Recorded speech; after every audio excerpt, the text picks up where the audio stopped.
Second episode की शुरुआत होती है कॉबी और लूफी की बोट से, जहाँ पे दोनों बीच समुद्र में अटके पड़े हैं और लूफी कॉबी से कहता है कि कॉबी तुम बहुत कमाल हो।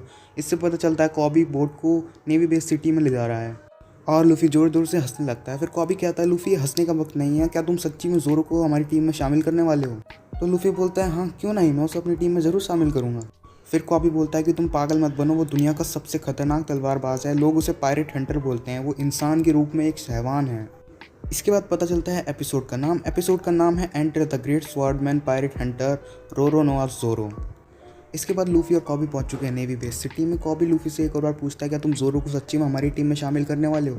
तो लूफी बोलता है हाँ क्यों नहीं, मेरे को लगता है वो अच्छा आदमी है। इस बात पे कॉबी भड़क तो कहता है कि उसे अरेस्ट ही इसलिए कर रखा है क्योंकि वो बहुत हैवान आदमी है। फिर लूफी एक अनजान आदमी से पूछता है कि जोरो को कहाँ पर अरेस्ट कर रखा है। ये बात सुनकर जितने भी उधर सारे लोग होते हैं वो सारे डर जाते हैं और लूफी से दूर हट जाते हैं। फिर कॉबी बोलता है क्या तुम जानते भी हो कि तुमने क्या बोल दिया है? जोरो से इधर सारे लोग डरते हैं, वो एक हैवान है।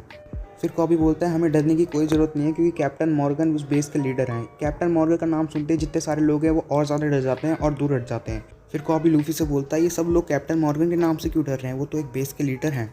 फिर लूफी और कॉबी आखिरकार पहुंच ही जाते हैं जहां पर जोरो को बंदी बना के रख रखा है।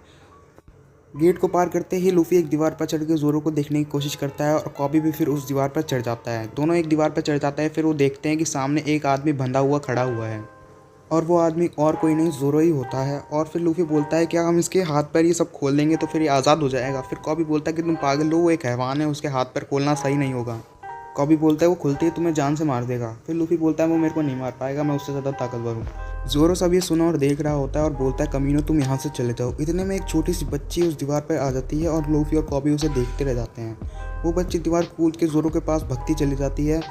जैसे ही वो लड़की जोरो के पास पहुँचती है वो जोरो को 2 खाने के लिए राइस बॉल देती है और जोरो सोचता है कि ये बच्ची आखिर है कौन। जोरो गुस्से में आके बोलता है मैं भूखा नहीं हूँ, मैं तुम्हारे पेट पे लात मारूंगा, मेरे पैर खुले हैं एकदम। इतने में वहाँ पे 3 लोग आ जाते हैं। उन 3 ग्रुप का एक लीडर बोलता है तुमसे मिलकर अच्छा लगा जोरो, बड़े एटीट्यूड में, और वो लड़की से राइस केक लेता है और उसे पैर से कुचल देता है। ये सब लड़की देख के बहुत रोने लग जाती है क्योंकि वो राइस केक बड़ी उसने अपनी मेहनत से बनाए हैं और जोरो भी पीछे से ये सब देख रहा होता है कि कैसे उसके राइस केक को पैरों से कुचल दिया गया। फिर वो आदमी कहता है कि बंदी लोगों को खाना खिलाना मना है और तुम्हें जान से मार दिया जाएगा अगर तुमने ऐसा करा। तुम जानते नहीं हो मेरा बाप कौन है, वो इधर का लीडर है। ये सब देखकर कॉबी को पता चलता है कि कैप्टन मॉर्गन का बेटा है ये। और फिर कैप्टन मॉर्गन का बेटा कहता है कि इस बच्ची को फेंक दो इधर से। तो वो कहता है ये छोटी सी बच्ची है, तो बोलता है मेरा ऑर्डर मानो। वो मोटा आदमी उस बच्ची को फेंकने वाला होता है। जैसे ही उसको फेंकता है वैसे लूफी उसको बचा लेता है बाहर। बच्ची बड़ी बाल बाल बचती है। फिर कॉबी उसे संभालता है और कॉबी उससे पूछता है कि तुम्हें चोट तो नहीं लगी? और फिर उधर जोरो का सीन दिखाया जाता है हमें। जोरो को आदमी कहता है क्या तुम सच्ची में जिंदा रहने वाले हो? जोरो इस बात का जवाब देते हुए कहता है कि बस 10 दिन बचे हैं, फिर 10 दिन बाद देखना मैं तुम्हारा क्या करूँगा। ये सब सुनने के बाद वो आदमी चले जाता है। इतने में लूफी पता चलता है कि ग्राउंड में पहुंच चुका है जोरो के बाद पहुंचने के बाद लूफी कहता है मैं तो बिना खाने के 3 दिन भी नहीं रह सकता। फिर ये सब सुन के जोरो बोलता है मैं तुमसे ज़्यादा ताकतवर हूँ, इसलिए मैं बिना खाने के 3 दिन तो क्या कितने भी रह सकता हूँ। फिर जोरो बोलता है वो पड़ा हुआ राइस केक मेरे को उठा के दो। फिर लूफी बोलता है क्या ये राइस केक? ये तो बिल्कुल ख़राब हो चुका है, उसने इसको पैर से बुरी तरह से कुचल दिया है। जोरो चिल्लाते हुए कहता है जितना बोला है उतना करो। लूफी जोरो के मुंह में वो राइस केक डाल देता है और जोरो खा लेता है उसको। फिर जोरो खाने के बाद कहता है कि खाने के लिए शुक्रिया। ये सब देख के लूफी समझ होता है कि जोरो दिल का बुरा आदमी नहीं है। फिर लूफी उधर से चला जाता है और फिर उस लड़की को बताता है कि उसने एक एक दाना खाया तुम्हारे बनाए हुए राइस केक का। कॉबी उस लड़की से पूछता है क्या तुम जानती हो कि जोरो बुरा आदमी है? फिर लड़की बोलती है नामुमकिन, जोरो एक बुरा आदमी हो ही नहीं सकता। फिर लड़की बताती है कैसे उसकी माँ के होटल में मॉर्गन का बेटा गुंडागर्दी करने पहुंच गया था और जोरो भी वहीं पे मौजूद था। ये सब देखकर जोरो को बहुत गुस्सा आ जाता है और तलवार दिखा के मॉर्गन के बेटे को बोलता है कि तुम इन लोगों को क्यों परेशान कर रहे हो। मॉर्गन का बेटा कहता है तुम जानते नहीं हो मेरा पाप कौन है, मेरा पाप इधर का लीडर है, वो तुम्हें जान से मार देगा, और अगर तुम इस लड़की को बचाना चाहते हो इसके हिस्से की सज़ा तुम खुद क्यों नहीं रख लेते? फिर जोरो कहता है ठीक है, इसके हिस्से की सज़ा मैं खुद रखूँगा और बिना खाना पानी के रहूँगा। वो लड़की लूफी को रोते रोते ये सब बताती है कैसे उसकी जान बचाने के लिए और उसकी माँ की जान बचाने के लिए जोरो ने ये सब किया। फिर हमें प्रेजेंट टाइम का सीन बताया जाता है जहाँ पे मॉर्गन का बेटा वापस गुंडागर्दी करने पहुंच चुका है उस लड़की के होटल में प्रेजेंट टाइम में, और वो होटल में ऑरेंज बाल वाली लड़की भी है। मॉर्गन का बेटा उधर सब कहता है कि जोरो को कल मैं मार दूंगा जान से, उसको 10 दिन भी जिंदा नहीं रहने दूंगा। और फिर लूफी ये सब देख रहा होता है गुस्से में। जोरो को मारने की बात सुनकर लूफी को इतना तेज गुस्सा आता है कि वो एक मॉर्गन के बेटे के बहुत तेज पंच मारता है और उसे वहीं पे डाउन कर देता है। पीछे से कॉबी आता है और लूफी को संभालता है और फिर मॉर्गन का बेटा रोते रोते कहता है कि तुम मेरे बाप को जानते नहीं हो, मैं भी तुम्हें भी मरवा दूंगा उससे कह के। इतने में हमें जोरो का सीन दिखाया जाता है जहाँ पे जोरो बहुत ही दुखी है और अपने पास में जी रहा है, जहाँ पे वो पास में देख रहा है जोरो है और एक है ना नीले बाल वाली लड़की है। वो दोनों तलवारबाजी कर रहे हैं और हमेशा की तरह नीले वाली लड़की जोरो को हरा देती है और जोरो से बोलती है कि तुम्हें और ताकतवर बनने की ज़रूरत है। अपनी ये पुरानी बातों को याद करके जोरो बहुत ही दुखी हो जाता है और अचानक से एकदम खुश हो जाता है और बोलता है मैं यहाँ पे नहीं मर सकता। अचानक से ग्राउंड में वापस लूफी आ जाता है और जोरो बोलता है तुम वापस कैसे आ गए। जोरो बोलता है तुम्हारे पास आखिर में कितना फ्री टाइम है। फिर लूफी बोलता है मैंने डिसाइड कर लिया है कि तुम मेरे क्रू में भर्ती हो रहे हो, मैं तुम्हें अपने क्रू में भर्ती करूँगा। लूफी की बात सुनकर जोरो एकदम भड़क जाता है और बोलता है आखिर तुम होते कौन हो अपने हिसाब से फैसला लेने वाले कि मैं तुम्हारी टीम में आऊँगा या नहीं। फिर बोलते हैं अरे हाँ तुम तो तलवार से लड़ते हो ना, अगर मैं तुम्हारी तलवार तुम्हें वापस ला दूँ तो तुम मेरी टीम को ज्वाइन करोगे। फिर जोरो वापस गुस्सा होता है, बोलता है मैं नहीं करूँगा। फिर लूफी भगते हुए बोलता है मैं तुम्हारी तलवार अभी लेके आता हूँ। फिर जोरो बोलता है तुम गलत दिशा में जा रहे हो। तो ये बात सुनकर लूफी अपने अंदाज में अपने हाथ लंबे करता है और दूसरी डायरेक्शन में चला जाता है। ये सब देख के जोरो हैरान हो जाता है कि आखिर ये इंसान भी है या क्या है। इसके बाद नेवी बेस का सीन दिखाया जाता है जहाँ पे एक स्टैचू को रस्सियों से उठाया जा रहा है। उसके बाद मॉर्गन का बेटा चिल्लाते हुए आता है कि एक बंदे ने मेरे पे हाथ उठाया। मॉर्गन का बाप इसको सुन के बहुत गुस्सा होता है, बोलता है कि तुम पिटने लायक ही हो। फिर मॉर्गन का बाप बोलता है मैं उम्मीद करता हूँ तुमने उस छोटी बच्ची को मार दिया होगा। फिर मॉर्गन का बेटा बोलता है क्या तुम पागल हो गए, वो छोटी सी बच्ची को मार के सिर पे पाप कौन लेना चाहेगा।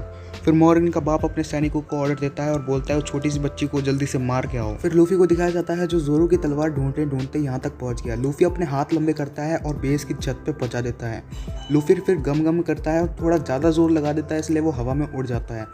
लूफी को ऐसे हवा में उड़ते देखते उधर जितने भी सारे लोग और सैनिक होते हैं वो सारे हैरान हो जाते हैं, बोलते हैं ये कहाँ से आ गया। लूफी की वजह से उस स्टैचू का दूसरा हिस्सा पूरी तरह से टूट जाता है और तबाही मच जाती है। और फिर लूफी उसको देख के बड़े परेशान होता है और बेस के लीडर को बोलता है सॉरी। ये सब देखकर और ये सब सुनकर और लूफी का सॉरी सुनकर जो मॉर्गन का बाप जो कि बेस का लीडर है वो बड़ा गुस्से में जाता है और उस लूफी को मारने का ऐलान देता है। इतने में लूफी उसको ढूंढ लेता है मॉर्गन के बेटे को और बोलता है मेरे साथ चलो और जोर की तलवार बताओ कहाँ पर रखी है। और लूफी मॉर्गन के बेटे को लेकर वहाँ से भाग जाता है। दूसरा सीन हमें दिखाया जाता है वो ऑरेंज बाल वाली लड़की का जो जांच पड़ताल कर रही है और जासूसी कर रही है। फिर हमें सीन दिखाया जाता है जोरो का, जहाँ पे कॉबी जोरो को खोल रहा है और बोल रहा है कि लूफी तुम्हारी जान बचा रहा है और तुम्हें भी लूफी की जान बचानी चाहिए क्योंकि वो बहुत ही अच्छा आदमी है। कॉबी जोरो से बोलता है कि तुम्हारे लिए लूफी ने नेवी को अपना दुश्मन बना लिया और नेवी वाले लूफी के पीछे पड़े हैं। जैसे ही जोरो की रस्सी खुलने वाली होती है वहाँ पे बहुत सारे सैनिक आ जाते हैं और बंदूक तान देते हैं। दूसरा सीन हमें दिखाया जाता है मॉर्गन के बेटे के कमरे का, जहाँ पे लूफी मॉर्गन को मारते मारते उसके कमरे में ले गया है और मॉर्गन से पूछता है कि जोरो की तलवार इसमें से कौन सी है।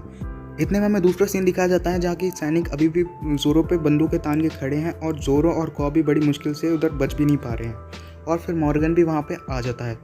फिर जोरो मन ही मन सोचता है कि मैं यहाँ पे नहीं मर सकता क्योंकि जोरो ने एक लड़की से प्रॉमिस कराई। वो लड़की कौन है यहाँ पे वो तो नहीं बताया, पर उस लड़की के बाल नीले हैं। फिर जोरो सोचता है मैं यहाँ पे नहीं मर सकता। वो लड़की जोरो को मन ही मन बोलती है कि तुम अभी भी कमज़ोर हो जोरो। फिर जो मॉर्गन के सैनिक होते हैं वो गोलियाँ चलाना शुरू कर देते हैं। जैसे ही गोली चलती है वैसे ही लूफी गोलियों के आगे आ जाता है, पर गोलियां लूफी का कुछ नहीं बिगाड़ पाती। गोलियां लूफी के शरीर के अंदर जाती है और वापस बाहर निकल आती हैं। ये सब देखकर जोरो बड़ा हैरान हो जाता है और बोलता है कि तुम इंसान भी हो या क्या हो। कॉबी भी इस बात से बड़ा हैरान है कि गोलियां भी लूफी का कुछ नहीं बिगाड़ सकती। बड़े शौक में आकर जोरो पूछता है कि आखिर तुम हो कौन। फिर लूफी बोलता है मेरा नाम है मंकी डी लूफी, जो इस दुनिया का पायरेट किंग बनने वाला है। जैसे ही लूफी अपना डायलॉग बोलता है वैसे ही सेकंड एपिसोड भी खत्म हो जाता है।